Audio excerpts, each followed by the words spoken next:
Have you ever had a moment when you watched your favorite TV show, listened to your favorite song, or commented on a post from your favorite Instagram star and thought to yourself, I feel like I know them. We're practically best friends. Maybe you feel like you share so much in common with this person or character that if you ran into them on the street, you'd be able to finish each other's sentences. Your favorite music artist seems to write lyrics that are so relatable to your life that it's almost like you have the same mind and are best friends. But eventually, this feeling passes and you realize, wait, I don't actually know them. They're not my real friend. We all realize that our favorite celebrities don't qualify as our real friends, regardless of how much we wish they were. But maybe that gets you thinking about your actual friends, the ones you spend time with every single day. In fact, you may even wonder, who are my real friends? Finding the answer to this question might be harder than you think. I mean, friendship is a huge deal in high school. Your friends are your people, your tribe, your squad, your crew, or whatever else you call each other. They're the people you text when you're going through a breakup, vent to about your parents, or spend every waking minute with on the weekends. Your friends play a huge role in your life right now. But if we're honest, I think we say that all friendship, real friendship, isn't easy. Finding people to hang out with every once in a while, we can all do that. But finding real friends, the kind of friends who stick with you, treat you well, and influence your life in a good way, well, those are a little harder to find. Maybe it seems like your friend group is always changing. You move to a new school, you switch classes, or take up a new hobby, and all of a sudden, the faces in your life change. You're making new friends, which is cool, but when your friend group is constantly changing, it's tough to build and maintain close friendships. Maybe you don't feel like you have real friends because you have hard to meet standards. Your friends don't do the things you want them to do. They don't connect with you enough during the week, hang out enough on the weekends, or remember the important details of your life. You feel like those are the kinds of things real friends do, but you don't have any friends around you who are doing them. Maybe you don't feel like you have friends. You aren't worried about finding real friends because you just like to have a friend. And for whatever reason, you struggle to connect with people your age. Maybe you aren't sure how to even find a friend at this point, and that's a hard place to be. Or maybe you're not sure where you stand with your friends. Sometimes it seems like you're left out of the group messages, or you don't get a voice in making plans, or nobody is inviting you to anything.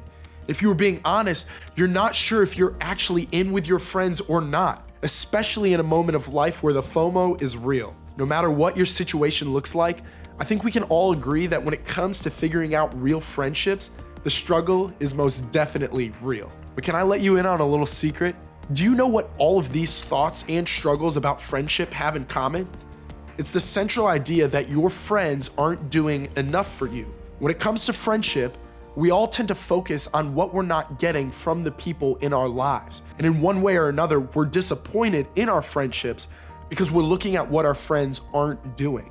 So instead of feeling like we have real friends, we may sometimes feel sad or frustrated and lonely. So what do we do when our friends aren't meeting our expectations? And how do we find real friends? Well, let's talk about it. As it turns out, friendship is not a new concept. In fact, the Bible addresses it. And one of the best examples of a real friend is Jesus. The Gospels, which are the first 4 books in the New Testament, are accounts of Jesus' life written down by some of his closest friends. One of those books was written by a guy who was arguably Jesus' realest friend of all, a guy named John. John was one of Jesus' 12 disciples, and those guys were the ones who spent all their time following and learning from Jesus while he was on earth. John even describes himself as the disciple Jesus loved. So when we read what John wrote about Jesus, we're reading what one real friend had to say about another. At one point, John writes about a very serious moment in Jesus' life. It took place right before Jesus would be arrested and sentenced to die on the cross. And while his disciples had no idea what was about to happen, Jesus knew what was approaching. With that in mind, Jesus gathered his friends together for one last meal together. Considering what was ahead of him, Jesus could have been looking around the table at his friends and thinking, what are these guys gonna do for me when all this happens? Are they going to prove that they're my real friends? But that's not what Jesus did. Instead of waiting to see how his friends would respond to him, Jesus decided to act first. Instead of being reactive, Jesus was proactive with his friends. Here's what happened. So he got up from the table, took off his robe, wrapped a towel around his waist, and poured water into a basin. Then he began to wash the disciples' feet, drying them with the towel he had around him. No matter how many times I read this, I can't get over how strange the moment seems. In ancient times like this, people walked everywhere, sometimes in their bare feet. And I can't overstate this, feet were not remotely clean. What makes it even stranger is that the task of washing someone's feet wasn't normally something a friend would do for another friend. This job was usually done by a servant for an esteemed guest, someone who ranked higher in position. So why would Jesus do something like this? If he was God in human form, nobody ranked higher in position than him. Shouldn't those guys have washed Jesus's feet? I think Jesus did this for his disciples and closest friends to demonstrate what real friendship looks like. Jesus took the first step. He didn't wait for somebody else to do the work in his friendships. He didn't wait to see what his friends could do for him. Instead, he took a step to show them what real friendship looked like. He showed them the kind of friend he wanted them to be to other people. In fact, in the Gospel of Luke, Jesus said something that sums up his take on friendship. Do to others as you would like them to do to you. In other words, Jesus is saying that when it comes to relationships, we need to be proactive. We need to treat our friends the way we wish they'd treat us. But this is so difficult to do, right? Because let's be honest, we usually take the opposite approach. Usually, we react. We treat people the way they treat us. We respond to how they make us feel. If someone makes us feel angry because they aren't meeting our standard of friendship, then we treat them with anger. If someone leaves us out of a group text, you better believe we'll leave them out of our group text. But if we really think about it, we can agree that that's not the way we want our friendships to work. We want our friends to value us, include us, notice us, and be kind to us. We want to feel important to our real friends. And what Jesus shows us is that when it comes to friendship, we have to take the first step. We have to treat our friends the way we want to be treated. We have to make the first move. Think about what Jesus said in today's terms. What if I text others as I would like to be texted?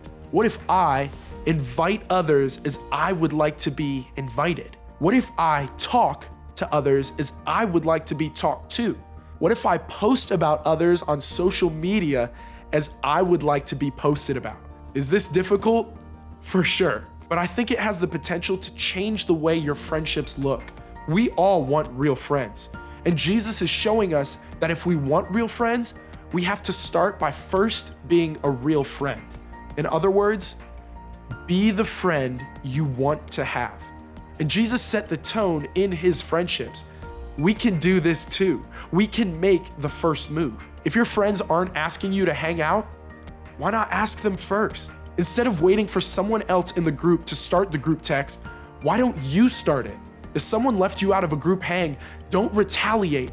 Include them in the next plan. And if you and your best friends haven't had a night of junk food and video games in a while, tell them it's on at your place this weekend. In big and small ways, make the first move to create the kind of friendships you want to have. Now, here's the thing about making the first move.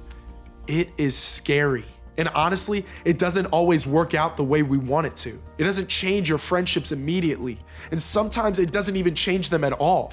But even if it doesn't work exactly how you want it to, you'll never regret making the first move in your friendships. This is the way that Jesus acted in all his relationships.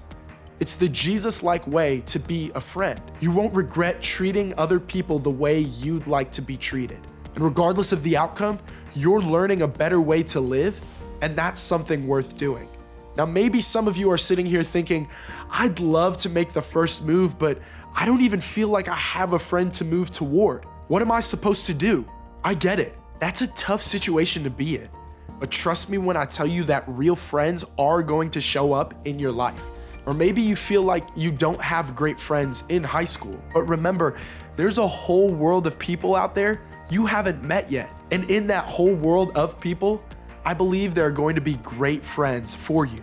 So while you're waiting for those friends, one thing you can do is learn how to be a friend to you. We often treat others the way we treat ourselves.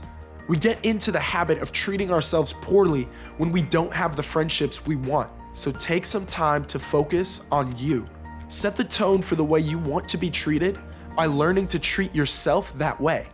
Be kind to yourself, be patient with yourself, and be forgiving of yourself. Focus on being a friend to you in order to be a better friend to others along the way. If you begin to be the friend you want to have, your life will be better for it. Your friends will be better for it. And one person at a time, everyone you encounter will be better for it. And eventually, by being a real friend first, you'll find the real friends you want to have in your life. It starts by being the real friend you want to have.